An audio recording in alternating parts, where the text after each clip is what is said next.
What to me is extremely surprising is the degree to which Ukrainians in North America are not very influential in the two capital cities of North America, Ottawa and Washington.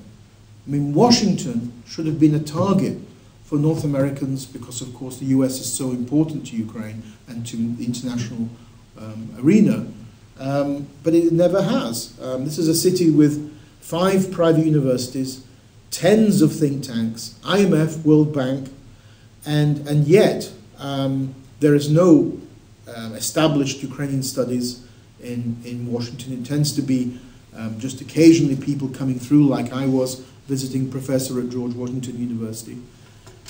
That would be an ideal location to target for that kind of thing.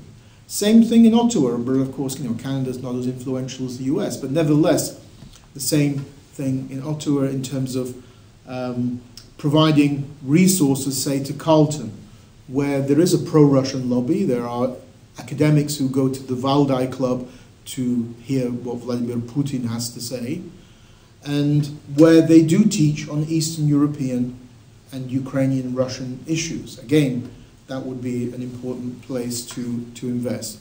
Ottawa is more complicated because although Dominic Carrel covers contemporary Ukraine, he's permitted Russophiles and Ukrainophobes such as Ivan Kachanovsky to be based at the University of Ottawa, who has views on Ukrainian nationalism which could have been taken out of a Soviet ideological textbook.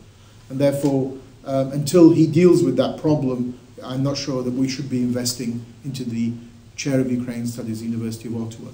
But there's a lot of areas that we need to do. We need to prepare strategic plans as to what should be done. It's too late to go into the past to reverse what we didn't do in the past, but we need to prepare strategic plans, how to deal with politics and academia, journalism, public relations, government communications, reaching out, teaching people how to reach out and network. And it's not just a problem for the Ukrainian diasporas, by the way.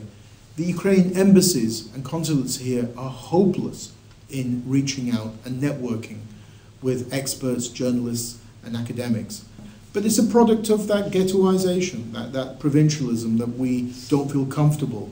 We prefer to stay in our own comfort zone, and hence, in the case of Ukraine Television in Toronto, to interview people from our own Hromada, as opposed to reaching out to others.